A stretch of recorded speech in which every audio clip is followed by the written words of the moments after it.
Hello good morning. ഇതെൻ്റെ ആദ്യത്തെ long video ആണ് കേട്ടോ. ഞാൻ ആദ്യമായിട്ടൊരു വ്ളോഗ് ഇടുന്നത്. അപ്പോൾ ഞാൻ കരുതി ഇനി തൊട്ട് ഇങ്ങനെ ഡെയിലി പറ്റിയില്ലെങ്കിലും 1-2 ദിവസം കൂടുമ്പോഴെങ്കിലും ഓരോ വ്ളോഗൊക്കെ അപ്ലോഡ് ചെയ്യുന്നത് കരുതി. ഇത്രയും നാൾ ഞാൻ ഡെയിലി ഷോർട്സ് ആയിരുന്നു കേട്ടോ അപ്ലോഡ് ചെയ്യുന്നത്. ഇനി തൊട്ട് ലോങ് വീഡിയോ അപ്ലോഡ് ചെയ്യാൻ ചെറിയൊരു ആഗ്രഹമാണ്.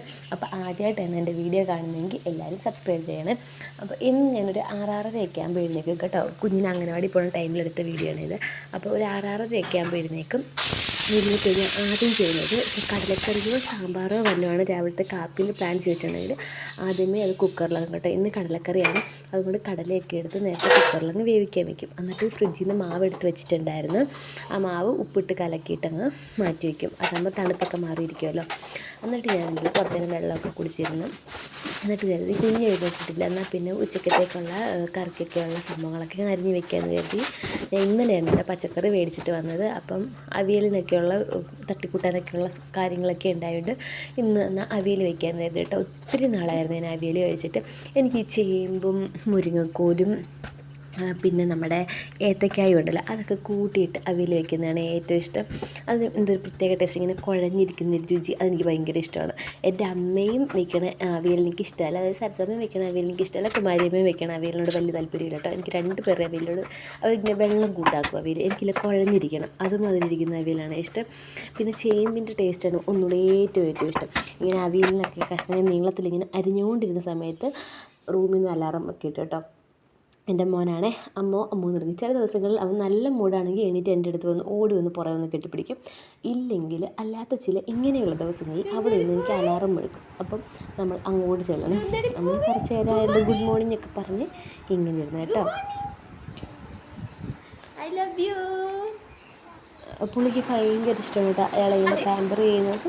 രാവിലെ എഴുന്നേൽക്കുമ്പോൾ നമ്മളിങ്ങനെ വിളിക്കുന്നതൊക്കെ ഭയങ്കര ഇഷ്ടമുള്ള കാര്യമാണ്. പിന്നെ എഴുന്നേറ്റ് കഴിഞ്ഞാൽ പിന്നെ രണ്ടാമത് കയറി കിടന്ന് ഉറങ്ങത്തില്ല കേട്ടോ. ചില കുട്ടികളൊക്കെ ആണെങ്കിൽ നമ്മൾ കൂടെ കിടക്കുവാണെങ്കിൽ ഉറങ്ങത്തില്ല. ഇതങ്ങനെ ഉറങ്ങത്തതേ ഇല്ല. ഇത് രാവിലെ എഴുന്നേൽക്കുന്നത് പണ്ട് തൊട്ടേ ഇങ്ങനെ നമ്മൾ കൂടെ എഴുന്നേൽക്കുമ്പോൾ വേണം ഞാൻ എഴുന്നേറ്റ് കഴിഞ്ഞ് ഒരു ഇച്ചിരി നേരം ഇവിടെ കിടക്കും. അത് കഴിഞ്ഞാൽ പുള്ളി എണീറ്റ് പോരും കേട്ടോ. അങ്ങനെയാണ് പുള്ളിയുടെ സ്ഥിരം പരിപാടി. പിന്നെ വന്നു കഴിഞ്ഞാൽ ഫുൾ അടുക്കളയിലായിരിക്കും, എന്തെങ്കിലുമൊക്കെ പണിയായിരിക്കും. ഒന്നി നമ്മൾ ഈ വേസ്റ്റൊക്കെ ഇട്ട് വയ്ക്കുന്നതിന് ചെറിയൊരു ഡസ്റ്റ്ബിൻ കൂട്ട് സംഭവം വാങ്ങിയിട്ടുണ്ട്, ഒന്നീ അതിനകത്തായിരിക്കും കളി മൊത്തം. അല്ലെങ്കിൽ ഈ നമ്മുടെ ഇടിയപ്പത്തിൻ്റെ അച്ച്, പുട്ടുകുറ്റി, ജാറുണ്ടല്ലോ, മിക്സിയുടെ ജാറ്, അതിനകത്തൊക്കെ ആയിരിക്കും കേട്ടോ. അങ്ങനെ പുള്ളിയുടെ കളി നടത്തുകയാണ്. ഞാനിങ്ങനെ അടുക്കളയിലേക്ക് കറിയൊക്കെ ഉണ്ടാക്കാനായിട്ട് വന്നിട്ട്. കാരണം ഇയാൾ എഴുന്നേറ്റ് കഴിഞ്ഞിട്ട് ഒരു മണിക്കൂറൊക്കെ ആകുമ്പോഴത്തേക്ക് കാപ്പി കുടിക്കുകയാണ് പതിവ്. അല്ലെങ്കിൽ പിന്നെ പുള്ളി വിശന്നിട്ടങ്ങ് കീറാൻ തുടങ്ങും. ഒരിക്കലും വിശക്കുന്നെന്ന് പറയത്തില്ല, അതിനോടങ്ങ് നമ്മളെ അങ്ങ് ദേഷ്യം പിടിപ്പിക്കും. അങ്ങ് വഴക്കുണ്ടാക്കി അങ്ങ് ഇരിക്കും. അതിനേക്കാൾ ഭേദം നമ്മൾ നേരത്തെ മുൻകൂട്ടി ഇതൊക്കെ ചെയ്ത് വെക്കുന്നതാണല്ലോ നല്ലത്. അങ്ങനെ ഞാൻ കുഞ്ഞിനെ അടുക്കളയിലോട്ട് ഇരുത്തിയിട്ട് ഞാൻ കടലയ്ക്ക് കലക്കാൻ വെച്ചേ. ഞാൻ കടലയ്ക്ക് കറി ഇങ്ങനെ കലക്കണ സമയത്ത് പൊടി ഈ ഒരളവിൽ എനിക്ക് ഇടുന്നത്. ഒന്ന് മുളക് പൊടി 1 സ്പൂണും മല്ലിപ്പൊടി 3 സ്പൂൺ. ഞാൻ അങ്ങനെയാണ് ഇട്ടുകൊണ്ട് വരുന്നത്. ഇപ്പം പിന്നെ മുളക് പൊടി ഇത്തിരി എരി കൂടുതലായതുകൊണ്ട് 1 സ്പൂൺ തികച്ച് മുളക് പൊടി എടുക്കത്തില്ല കേട്ടോ. ഇച്ചിരി കുറച്ചേ എടുക്കത്തുള്ളൂ. എനിക്കിങ്ങനെ മല്ലിപ്പൊടി കൂട്ടിയിട്ട കടലക്കറിയാണ് ഇഷ്ടം, ആ ടേസ്റ്റാണ് ഇഷ്ടം. പിന്നെ കുറച്ച് കായപ്പൊടിയുടെ ഞാൻ ചേർക്കും കേട്ടോ, അതെനിക്ക് ഭയങ്കര ഇഷ്ടമാണ്. ഇങ്ങനെ ഞാനുണ്ടല്ലോ ഈ വീഡിയോ കണ്ടപ്പോഴാണ് ഈ എണ്ണയ്ക്കകത്ത് ചൂടായി കടുകൊക്കെ ഇടത്തില്ലേ, അപ്പോൾ ഒരു പൊട്ടുന്നൊരു സൗണ്ട് കേൾക്കില്ല. അത് കഴിഞ്ഞ് നമ്മൾ ചുവന്നുള്ളി കറിവേപ്പില ഇടും, അപ്പം വേറൊരു സൗണ്ട് കേൾക്കില്ല. എന്തോ എനിക്ക് മനസ്സിലൊരു ഹരം കൂട്ടാണ് ആ സൗണ്ട് കേൾക്കുന്നത്. അത് ഭയങ്കര ഇഷ്ടമുള്ളൊരു സൗണ്ടാണ്. അങ്ങനെ ഞാൻ കടലക്കറിയൊക്കെ കലക്കാൻ വെച്ചിട്ട് കടലയ്ക്കകത്ത് ഇത്തിരി വെള്ളം കൂടിപ്പോയി. അതുകൊണ്ട് പുളിക്കകത്തോട്ട് ഞാനിങ്ങനെ വെള്ളം ഒഴിച്ച് തിളപ്പിച്ച് വറ്റിച്ചതിന് ശേഷം ബാക്കി വെള്ളം ഒഴിച്ച് അങ്ങനെ വെള്ളം വറ്റിച്ചാണ് കടല ഇട്ടത്. കാരണം ഒത്തിരിയും വെള്ളമായി പോയിട്ടുണ്ടായിരുന്നു. അപ്പോഴത്തേക്ക് വെളിയിൽ നിന്ന് വെയിലൊക്കെ വന്നിട്ട് ഇവിടെ ഒരു 7:15 ആകുമ്പോഴത്തേക്ക് എന്തായാലും വെയിൽ വരും. അത് എന്തോ ഒരു ചടങ്ങ് കൂടി സൂര്യൻ ഇങ്ങനെ പഠിച്ച് വെച്ചേക്കാണ്. താഴെ വയലേരിയാണ്. ഞങ്ങളുടെ വീടിൻ്റെ വാതിക്കലായിട്ട് ഇങ്ങനെ മരങ്ങളൊന്നുമില്ല കേട്ടോ. താഴോട്ട് വയൽ കൂട്ട് കിടക്കുന്നതുകൊണ്ട്, വയലല്ല ഒരാളുടെ വസ്തുവാണ്, പക്ഷേ അവിടെ മരങ്ങളൊന്നുമില്ല, അങ്ങോട്ടങ്ങ് വയലാണ്. അങ്ങനെ ഞാനിങ്ങനെ കലക്കിയൊക്കെ വെച്ചിട്ടുണ്ട്. പിന്നെ ഞാൻ വിചാരിച്ചത് ഇഡലിയായിരുന്നു, ഇഡലിയുടെ പുഴുങ്ങാൻ വെക്കാമെന്ന് കരുതി. അങ്ങനെ ഇഡലി പുഴുങ്ങാൻ വെച്ചപ്പോൾ ഉണ്ടല്ലോ കുഞ്ഞാണെ വന്നിട്ട് എന്നെ ഹെൽപ്പ് ചെയ്തത് മാവ് മൊത്തം കോരി അടിച്ച് തരുന്നത് മൊത്തം കൊച്ച. നേരത്തെ തൊട്ടേ ഇങ്ങനെ എന്ത് ചെയ്താലും ഒരു അറ്റം പിടിക്കാൻ നടക്കും, എപ്പോഴും ഇങ്ങനെ എൻ്റെ പുറകെ ഇങ്ങനെ അങ്ങ് നടക്കും. പിന്നെ അയാൾ എന്തെടുക്കാൻ, അയാൾ ബോറടിക്കുമല്ലോ. അങ്ങനെ ആ ജോലികളൊക്കെ ഒതുക്കി കേട്ടോ. ഇതിൻ്റെ ഇടയിൽ കൂടെ ഞാൻ മുറ്റത്തൊക്കെ പോകുന്നുണ്ടായിരുന്നു, തുണി അലക്കിയൊക്കെ ചെയ്ത് ഇതിൻ്റെ ഇടയിൽ കൂടെ പോയിട്ട് അങ്ങനെയൊക്കെ ചെയ്തിട്ടുണ്ടായിരുന്നു. പിന്നെ അവിയൽ കേട്ടോ ഇത്തിരിയുടെ കഴിവ് ഇത്തിരിയുടെ കഴിവ് വേണമെങ്കിൽ നല്ല അപ്പോൾ കരടൊക്കെ പോകുന്നതിന് മുന്നേ തന്നെ അവിയലിനുള്ള ചതച്ച് വെക്കാനായിട്ട് ഇത് ചതച്ച് വെച്ച്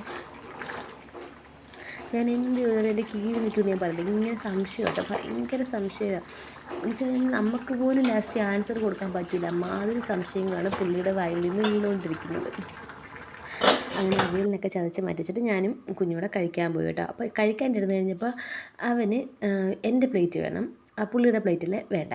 അങ്ങനെ എൻ്റെ പ്ലേറ്റിൽ നിന്ന് ഞാൻ കുറച്ച് വാരി കൊടുത്തിട്ട് പിന്നെ ദശുമാൻ്റെ പ്ലേറ്റിൽ നിന്ന് എന്നിട്ട് അവൻ വാരി കൊടുത്തിട്ടുള്ളത്. കഴിക്കാൻ ഇത്തിരി പാടാണ്. പക്ഷെ കടലക്കറിയൊക്കെ ഉണ്ടെങ്കിൽ വാ തുറന്ന് തരും, സ്വയം എടുത്ത് കഴിക്കാൻ ഭയങ്കര മടിയാണങ്ങ്. അങ്ങനെ ഞങ്ങൾ അവിടെ കുറേ നേരം അവിടെ ഇരുന്ന് എന്തായാലും കഴിച്ചു കേട്ടോ. എനിക്ക് ഭയങ്കര ഇഷ്ടമാണ് ഇഡലിയും കടലക്കറിയുടെ കഴിക്കുന്നത്. അതുപോലെ ഇഡലിയും സാമ്പാറും ചമ്മന്തിയുടെ കഴിക്കുന്നത് ഇഷ്ടമാണ്. ചമ്മന്തി കുഞ്ഞിനൊട്ടും ഇഷ്ടമല്ല കേട്ടോ.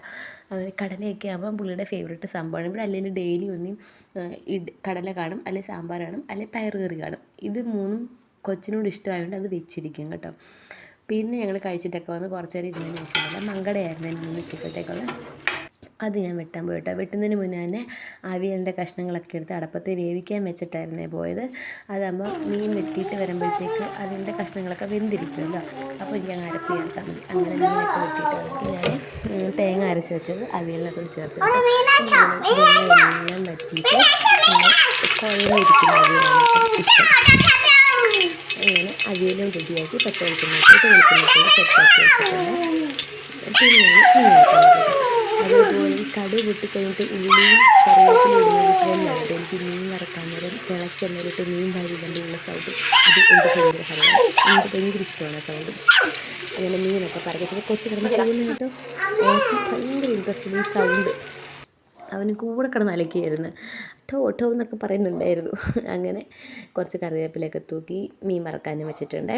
ഞങ്ങളുടെ ഈ ഗ്യാസിനകത്ത് നടുക്കത്തെ ഈ ഒരു അടുപ്പില്ലേ, അതിൽ നിന്ന് മാത്രമേ പ്രോപ്പറായിട്ട് ഫ്ലെയിം വരുന്നുള്ളൂ. ബാക്കിയെല്ലാം ചെറിയ ഫ്ലെയിം ആയതുകൊണ്ട് പെട്ടെന്നൊന്നും ആവത്തില്ല. പിന്നെ ഞാൻ അരിക്കുള്ള വെള്ളമോടെ വെച്ചിട്ടുണ്ടായിരുന്നു മീൻ വറക്കാറായപ്പോഴത്തേക്ക്. അപ്പം വെള്ളം ചെറുതായിട്ട് ചൂടാകുമ്പോൾ മീൻ വറുത്ത് കഴിയുമ്പോൾ ഈ അടപ്പയിലോട്ട് മാറ്റി വയ്ക്കാമല്ലോ എന്നുള്ള ഉദ്ദേശത്തിലോട്ട് അങ്ങനെ വെച്ചത്. അങ്ങനെ അരി റെഡിയാക്കിയിട്ടുണ്ട്. ഞാൻ മറന്നു പോയായിരുന്നു ചോറ് വേവിക്കാനും വേണ്ടിയിട്ട്. പിന്നെ ഉച്ചയായപ്പോഴത്തേക്ക് ഞങ്ങൾ ചോറ് കഴിക്കാമായിരുന്നു. ചോറിൻ്റെ കൂടെ നമ്മുടെ അവിയലുണ്ടായിരുന്നു, കടലക്കറി ഉണ്ടായിരുന്നു, മീൻ വറുത്തുണ്ടായിരുന്നു, അച്ചാറുണ്ടായിരുന്നു, പിന്നെ ഇന്നലത്തെ സാമ്പാറുണ്ടായിരുന്നു. ഞങ്ങളെല്ലാം കൂട്ടി ഞങ്ങൾ വരുന്നത് കഴിച്ചു കേട്ടോ. അപ്പോൾ വീഡിയോ ഇഷ്ടമായി.